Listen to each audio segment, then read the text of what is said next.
पहुंची गए। मैं सारे में फिर अपील करा कि जल्दी तो जल्दी मंदिर को सारे इकट्ठे हो ताकि असं उन्होंने वेलकम कर सकें। यार भाई ठीक हो? ठीक है जी, क्या हाल है? विज्ञान मंगल कार्यक्रम उन्होंने पक्का बुआ दिया। मैं क्या लड़िया फोन ही कम खराब हो रही 2 जगह बना रहे हो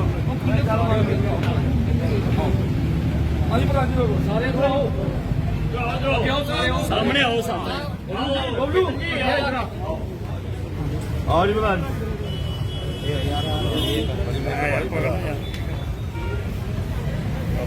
जो जी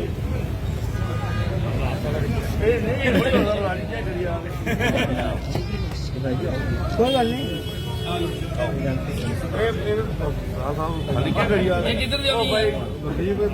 भारा नहीं यार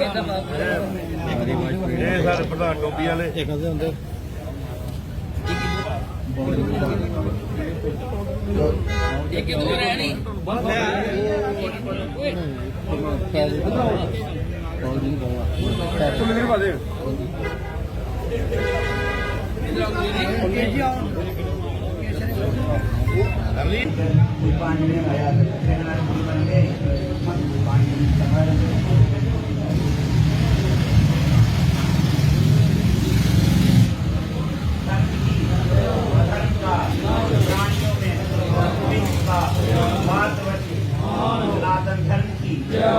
सर, जैसे हम देखते हैं कि आप गौ माता की भी काफ़ी देख रेख करते हैं और उनकी भी सुरक्षा के लिए काफ़ी कार्यक्रम भी करते हैं, तो इसी चीज़ को लेकर अगर मैं यहाँ सनातन धर्म की बात करूँ तो शिवजी जी पर आपका क्या कहना है?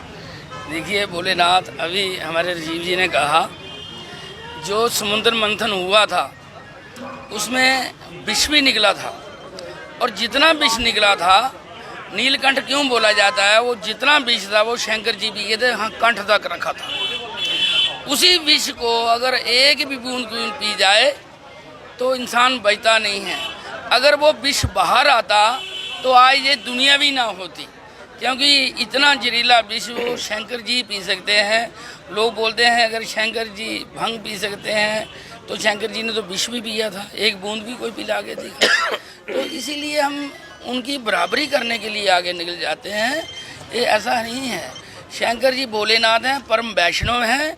वो अपना जो पूरा समाधि में ही लगे रहते हैं, भजन में ही लगे रहते हैं। वो किसी ना किसी को हर चीज़ देने के लिए तैयार है, पर हम लेने के लिए तैयार नहीं। हम गलत बुद्धियों में चले जाते हैं, इसीलिए हमें कोई प्राप्ति नहीं होती है।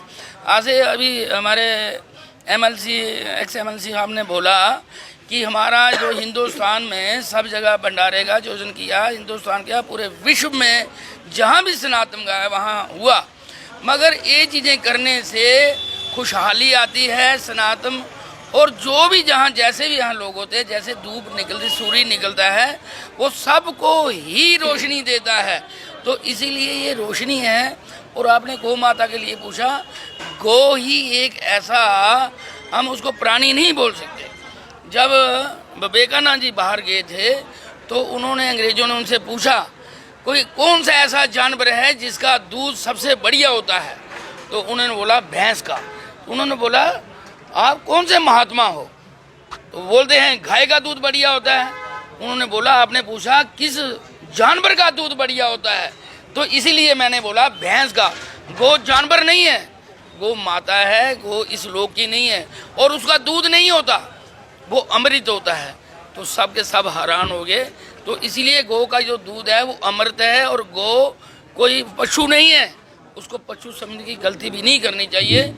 गौ ही एक है जिसमें 33 कोटि देवता है, वो सबको सुख देता है, मरने पर भी, जीने पर भी और घरपति करने पर भी। गौ माता ही एक है जिसका गूत्र सारे कार्य सिद्ध करता है, और जो गोबर है उसमें लक्ष्मी का वास है, गूत्र में सरस्वती का वास है। बाहर आज अमेरिका में, बाहर जहाँ फ्रांस मंगाई भी चले जाओ, वहाँ $100 $500 आधा घंटा गाय के पास खड़े होने के लिए, उसमें हाथ फेरने के लिए लेते हैं। मगर वहाँ बिलायती गाय देसी नहीं, जहाँ हमारे देसी गाय हैं, देसी वंश है, कोई पैसा भी नहीं लेता। पर यहाँ हम लोगों में श्रद्धा नहीं इतनी, तो इसलिए श्रद्धा को जागृत करना है, सारी चीजें अपने आप उपलब्ध हो जाएगी। जय गौ माता। यहाँ पर भंडारे में आए तो महाशिवरात्रि में शिवजी जी के बारे में और इस भंडारे के बारे में कुछ बताएं। देखिए, महाशिवरात्रि का कल पर्व था। देश और दुनिया में बड़े हर्षोल्लास के साथ सनातन में विश्वास रखने वाले भी सभी लोगों ने मनाया। मंदिरों में जाकर शिव जी की पूजा अर्चना की और आशीर्वाद प्राप्त किया।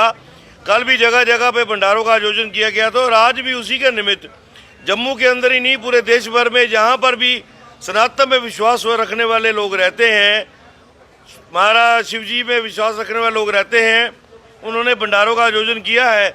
आज हमारे यहाँ पर ट्रांसपोर्ट नगर में जो आरटीओ ऑफिस के सामने हमारे आरटीओ ऑफिस के एजेंट्स एसोसिएशन की एक बेहतरीन टीम है। उन्होंने हर वर्ष यहाँ पर इस मंदिर के सामने आयोजन करते हैं भंडारे का। आज उसी के निमित्त यहाँ भंडारे का आयोजन है और बेहतरीन स्थान यहाँ पर बनाया हुआ है। हर वर्ष हमें यहाँ पर आने का मौका मिलता है, ईश्वर का आशीर्वाद प्राप्त करते हैं। यकीनन भोलेनाथ से हम निवेदन करेंगे, बेनती करेंगे कि अपना आशीर्वाद समूची दुनिया पे बना के रखें। जो परिस्थितियाँ पूरी दुनिया में बन रही हैं वो नियंत्रण में आए, सबको खुशहाली मिले, सब में शांति हो और आपस का भाईचारा बना रहे। देखिए, जम्मू कश्मीर के लोगों का सौभाग्य है कि भगवान भोलेनाथ को जम्मू कश्मीर का, खासकर जो चनैनी जिसको हम बोलते हैं, उसका दामाद कहा जाता है।